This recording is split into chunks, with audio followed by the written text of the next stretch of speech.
Los pies planos quedaron en la historia. Hoy decir pie desalineado, como vamos a ver en la parte biomecánica, es una cosa totalmente distinta.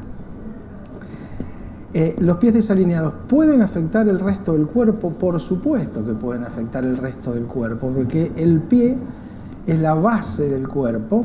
Y si ustedes ven estos dos videos que vamos a ver acá, se pueden fijar cómo la tibia rota cuando el pie pierde el arco, cuando el arco se colapsa, y cómo afecta tobillo, rodilla, cadera, pelvis, y por supuesto si hay un movimiento de la pelvis va a generar una alteración a nivel de la columna. Entonces a esta pregunta le tengo que responder que sí, ¿sí? Además, al afectar directamente al pie, un pie desalineado puede tener efectos negativos sobre la salud. Por supuesto, la persona que no puede caminar, que no puede correr porque tiene dolor, que tiene alteraciones importantes en el resto de los miembros inferiores, obviamente que va a tener un efecto negativo sobre la salud.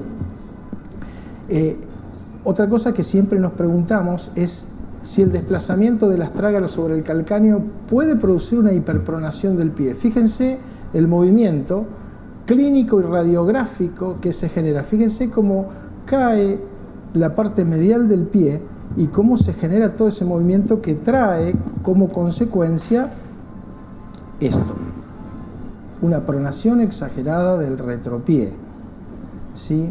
También nos preguntamos si el desplazamiento puede producir una obliteración del seno del tarso, y si ustedes se toman el trabajo de ver acá, exactamente acá, fíjense cómo el proceso lateral del astrágalo oblitera el seno del tarso. Fíjense cómo cae el pie. Esto es un movimiento anormal. La hiperpronación no debería existir. Nosotros no hablamos más de pie plano, como lo vamos a ver más adelante. Es fundamental poder entenderlo y es fundamental para mí poder explicarlo, porque de lo contrario nos vamos a quedar con el viejo paradigma, ¿sí? Además, si nos preguntamos, ¿se puede sobrelongar la fascia plantar? Si nosotros vemos al pie como un triángulo, ¿sí? Un triángulo como el de arriba, con una distancia entre la punta y el talón del pie, cuando se colapsa el arco longitudinal interno, pasa esto, aumenta el tamaño del pie. Y al aumentar el tamaño del pie, teniendo en cuenta que la fascia plantar va desde la parte posterior hasta la parte anterior del pie, obviamente que se va a elongar. Y si se elonga, genera lo que nosotros llamamos una fascitis plantar, que en realidad no es una fascitis, porque no es una inflamación, sino que lo que se produce es una degeneración. Entonces, la respuesta es sí. Si no, fíjense acá, este es un pie que todavía no colapsó y este es el mismo pie que colapsa. La distancia entre el talón y la punta del pie es mayor acá que acá. ¿Sí? Obviamente que con el mismo criterio que utilizamos antes, el del triángulo, con la misma analogía, podemos decir que se produce una sobreelongación de la fascia plantar, puede producir deformidades a nivel del primer rayo, y bueno, y si ustedes los ven, fíjense atrás, cuando el pie colapsa atrás, genera un movimiento adelante que trae alteraciones, por supuesto, a nivel de la articulación primera metatarsofalángicas, porque si aumenta la base de ese triángulo, hay una hiperpresión en la metatarsofalágica del primer dedo. También puede producir un estiramiento del tibial posterior, con el mismo criterio que utilizamos para la fascia plantar, ¿sí? Entonces, la pregunta del millón es, ¿debería ser tenida en cuenta la realineación de la articulación subastragalina? Y la respuesta, evidentemente, es sí.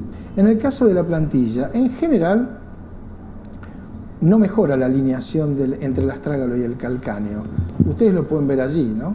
¿Sí? Ahí lo cargamos sobre una plantilla y el movimiento de hiperpronación es exactamente el mismo.